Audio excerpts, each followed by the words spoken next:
So, thank you for agreeing to do this video for us at We Care.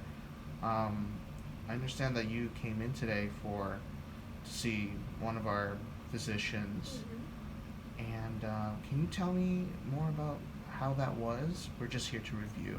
Yeah, so um, my mom made me come into We Care.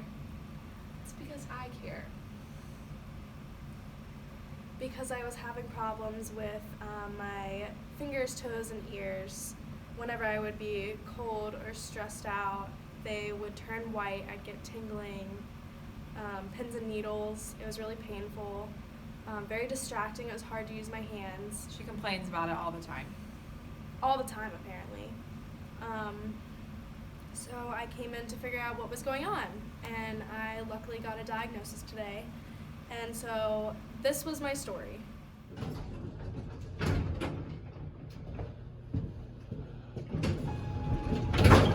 Mom!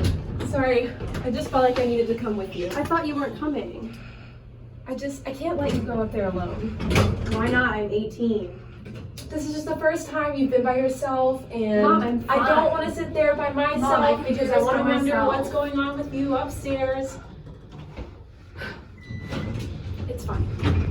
Hi, welcome to We Care. Do you have an appointment with us today? I do have an Yes, appointment. my daughter does have an appointment at 1 o'clock. Okay, are you 18? I am 18. Okay, so ma'am, if you could please step back, I have a couple This questions. is my daughter. I'm her mother. Okay, I just have a couple questions because she's 18. Okay. To fill out this information, and then the doctor will... You can hand that to me, actually. I got it. No, I got it. Don't forget to fill that out. Mom, I got it. Is there a Reagan Moss? Yeah, that's me. Yeah, she Okay, has to. the nurse will see you now. Great. Alright, just down the hall and to see to your right. Thanks. We'll just perform a physical real quick, and then the doctor will be in to see you shortly. Okay. Is this an exam room? This is our overflow. So, what's it like being a nurse at We Care? Well, we're a budget clinic, so we often have to stick patients in our break room for patient interactions. We're just gonna perform some hand hygiene and we'll get started. Okay. Alright, I'm just gonna listen to some breath sounds.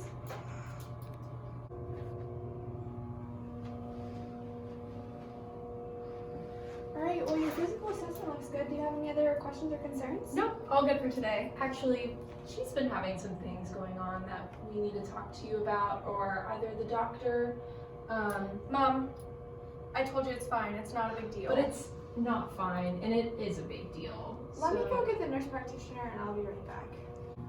You need to stop bothering me. But you're always like this. We always come to the doctor, and it's the same thing over and over again. Here we are. Hello, I'm Hi. Lee. I'm the NP. Nurse said the physical looked good, but she was kind of sensing some tension and thought you might have some concerns. Yes, she does have stuff going on. She doesn't want to talk about it, but I'm trying to encourage her that you need to know what's going on. Okay, it's really not a big deal, but for the past month or two, I've had numbness in my fingers, my toes, and my ears when I'm cold or stressed out, and tingling, and it'll turn white. She's and- always calling me at school that she forgot her scarf or her gloves, and it's cold outside, and she's saying she can't even focus in class. I because can't of her function. fingers. I have no circulation in my extremities, and it hurts. It's painful. It's distracting. It's really bothersome. Okay, so it sounds like you have something called Windows. I'm going to inspect your fingers, your ears, other fun bits that are exposed to the cold, and we can go from there. Okay. Now, are there any other tests you can do besides a physical exam to diagnose her for this Raynaud's? Is that what you said?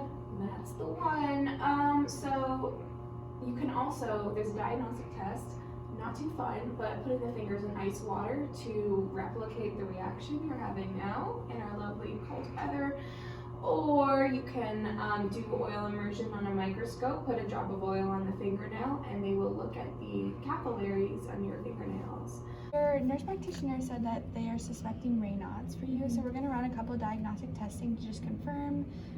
I don't think that you have secondary, so we're going to test for some primary Raynaud's disease, but we'll probably run a couple of blood tests to just make sure that you don't have secondary Raynaud's. Okay, and just to confirm, primary is when it just happens on its own, and secondary is when it's caused by an underlying condition? Correct. Okay.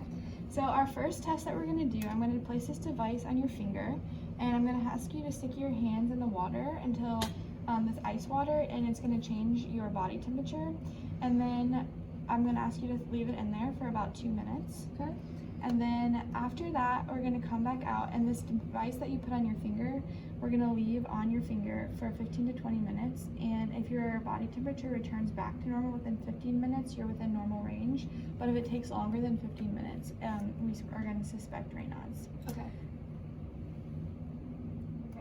So, after that, your ice bath test, it did take your body 20 to 25 minutes to heat to normal temperature. So that makes us really suspect Raynaud's. So we're going to run a couple more tests. And the next one is going to be a nail fold capillaroscopy test. And we are going to look at the capillaries in your hands to just see how they're looking.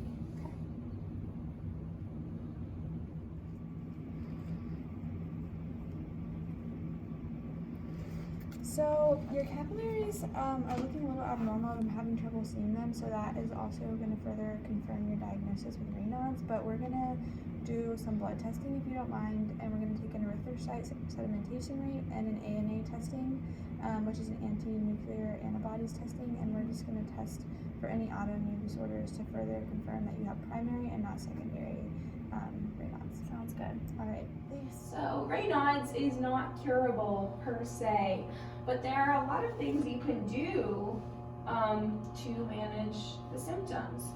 You can protect yourself from cold temps, wear a hat, wear gloves, limit emotional stress, and limit your intake of caffeine and especially alcohol.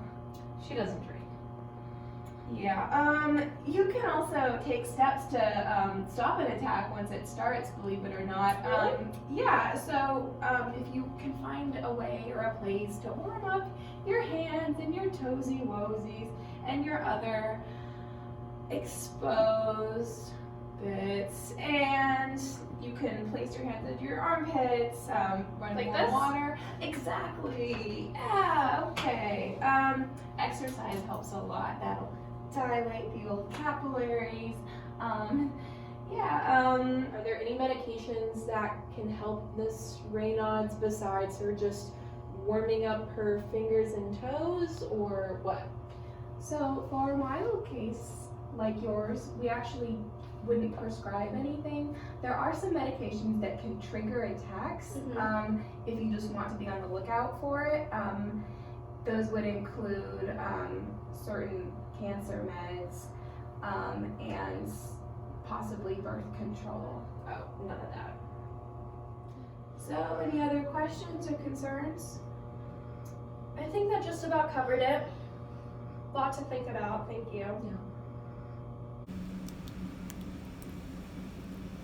I'm on a new med. Okay, so primary Raynaud's doesn't have a known etiology, but there's some risk factors I look out for, like age, develops between 15 and 30 years, sex, women are more likely to be affected, climate, it's cold here, and family history, which mom swears there is none. Wow, that was a really interesting story. So what would you say are your key takeaways from your experience today?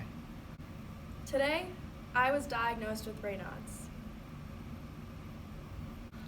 So, my key takeaways is I figured out why it happens. So, in the periphery, the blood vessels will spasm, and it's a problem with the nervous system not being able to control the blood vessels. So they become blocked, and that's why the blood doesn't diffuse to the outsides of my fingers, toes, and ears. And some things I learned to self-manage is to always wear warm clothes. Don't leave the house without gloves, warm socks, a hat when it's cold outside. Also, exercising helps with perfusion of blood into the extremities. Decreasing stress is a big one because when I'm stressed it gets worse. And then also smoking, but I don't smoke, so I don't have to worry about quitting smoking. I taught her that one. Thanks, Mom. You're welcome. But we also learned about a medication called nifedipine that's a calcium channel blocker that can also help dilate the blood vessels and increase her perfusion and help warm up her fingers and toes. Wow. Thank you for sharing your diagnostic story. Here at We Care about you.